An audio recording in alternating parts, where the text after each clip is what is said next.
A woman loses her job at 33. She asks her younger brother if she can stay in his guest room. Just temporarily. Just to get back on her feet. He says no. Their parents are furious. They say family helps family.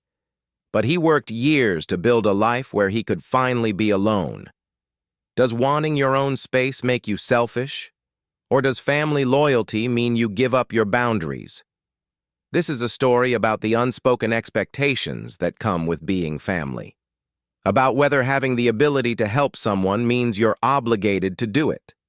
At the center of it is a 28-year-old man who finally has the life he always wanted. His own place, his own routine, his own space, and his 33-year-old sister who's facing a major life transition and needs somewhere to stay. The request seems simple enough, but saying yes would mean giving up the one thing he's worked hardest to protect, his solitude. The question isn't just whether he should help his sister. It's whether protecting your own peace makes you a bad person. The narrator is 28 years old. He's worked hard to get to where he is in life. He has a stable job, a comfortable income, and most importantly, his own apartment. It's a 2-bedroom place. One bedroom is his. The other is a guest room. He values his independence deeply. For years, he lived with roommates, dealt with family drama, and never quite had a space that felt entirely his own. Now he does, and he protects that space carefully. His sister is 33 years old. She lives about 2 hours away from him. For the past several years, she's been working a job that's now coming to an end. It's not clear if she's being laid off or if it's a contract position that's expiring. Either way, she's facing unemployment. Without that income, she can't afford her current living situation, so she moved back in with their parents. It's a temporary solution, but not a comfortable one. She's in her 30s, living in her childhood bedroom again. It's not where she wants to be. She's decided she wants to start over. New job, new city, new life. And the narrator's city seems like a good option. There are job opportunities there. And more importantly, her brother has a guest room, so she asked if she could move in with him. Just for a while. Just until she gets on her feet. She assured him it wouldn't be a problem. They get along well. She's not messy. She's respectful. It would just be temporary. The narrator's immediate reaction was discomfort. Not because he doesn't love his sister, not because they have a bad relationship, but because he knows himself. He's someone who needs his own space. He's introverted by nature. After a long day at work, he needs to come home to silence, to solitude, to a space where he doesn't have to be on for anyone, even someone he loves. He's spent years working toward this exact life, a life where his home is his sanctuary, where he doesn't have to negotiate with roommates about noise levels or kitchen usage or whose turn it is to clean, where he can exist exactly as he is without considering anyone else. Having his sister move in, even temporarily, would completely disrupt that. It wouldn't be her fault. She wouldn't be doing anything wrong. But her mere presence would change the dynamic of his home. He wouldn't be able to walk around in his underwear. He couldn't leave dishes in the sink overnight if he was too tired to clean them. He'd have to think about whether his music was too loud, whether he was hogging the bathroom, whether he was spending too much time alone in his room. All the small freedoms he'd worked for would be compromised, so he told her he'd prefer not to have her move in. He offered to help her find an apartment instead. He'd help with the search, maybe even help with first month's rent if she needed it. But he wanted to keep his own space separate. His sister was hurt. She didn't understand why he was being so resistant. It wasn't like she was a stranger. They got along fine. She wouldn't be in his way. Why couldn't he just help her out for a few months? The narrator tried to explain. It wasn't personal. It was about his need for solitude. But that explanation didn't land well. To his sister, it sounded like he was prioritizing his comfort over her well-being. Like he cared more about being alone than helping family. Here's where the family dynamics got messy. Their parents got involved. They were disappointed in the narrator. They said family is supposed to help family, that when someone you love is struggling, you make sacrifices. The narrator pointed out that he was offering to help, just not by having her move in. His parents said that wasn't the same, that offering money was easy. Opening your home was what really mattered. The narrator felt this was unfair. His parents had a house. Why couldn't his sister stay with them longer? They said she needed independence, that living with her parents at 33 was embarrassing for her. But apparently living with her younger brother wasn't. The logic didn't track. His sister could stay with their parents and feel embarrassed. Or she could stay with him and he'd lose the peace he'd worked years to achieve. Why was his discomfort less important than hers? His parents argued that he had the space. The guest room was just sitting there empty. What was the point of having it if not to help family when they needed it? The narrator countered that the guest room was for guests, people who visit for a weekend, not move in indefinitely. The definition of temporary was also unclear. His sister said a few months, but a few months could easily become 6 months or a year, especially if she struggled to find work.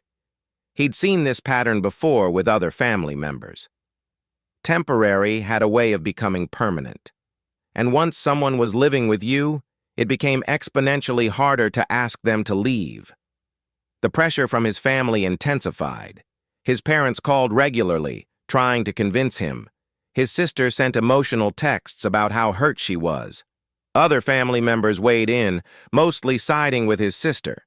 They painted him as selfish, as someone who'd forgotten where he came from, who'd gotten comfortable and now didn't want to be inconvenienced. The narrator started to doubt himself. Maybe he was being selfish. Maybe this is what family does. Maybe he should just suck it up for a few months. But every time he imagined his sister living in his apartment, he felt a sense of dread, not because of her specifically, but because of what it would mean for his daily life. The loss of privacy, the constant awareness of another person in his space, the guilt he'd feel if he spent too much time in his room alone. He realized something important. This wasn't really about helping or not helping his sister. It was about whether his boundaries were valid, whether he had the right to say no to something that would significantly impact his quality of life, even if that no disappointed people he loved. He made his decision. He told his sister she couldn't move in. He offered again to help her find a place and contribute financially. But his home was off limits. The fallout was significant. His sister stopped speaking to him for weeks. His parents were cold during phone calls. Family gatherings became awkward. He was treated as the person who let everyone down, the one who chose himself over family. He felt guilty, not because he thought he'd made the wrong choice, but because disappointing people you love is painful, even when you know you're protecting something important. His sister eventually found a small studio apartment in a different city. She got a new job. She's building her new life, without his help in the way she wanted it. Their relationship is different now. Not ruined, but changed. There's a distance that wasn't there before. She feels he wasn't there for her when she needed him. He feels she didn't respect his boundaries when he clearly communicated them. His parents still bring it up occasionally, little comments about how he has all that space, how family should come first. He's stopped trying to justify his decision. He knows they won't understand, and that's something he's had to make peace with. This conflict isn't really about one person needing a place to stay. It's about the expectations that come with family relationships. There's an unspoken rule in many families that if you have the resources to help, you must help. That saying no is inherently selfish. That boundaries are just another word for not caring enough. But the narrator understood something crucial. Helping someone doesn't always mean doing exactly what they ask. Sometimes the help you can give isn't the help they want, and that has to be okay. He could have let his sister move in.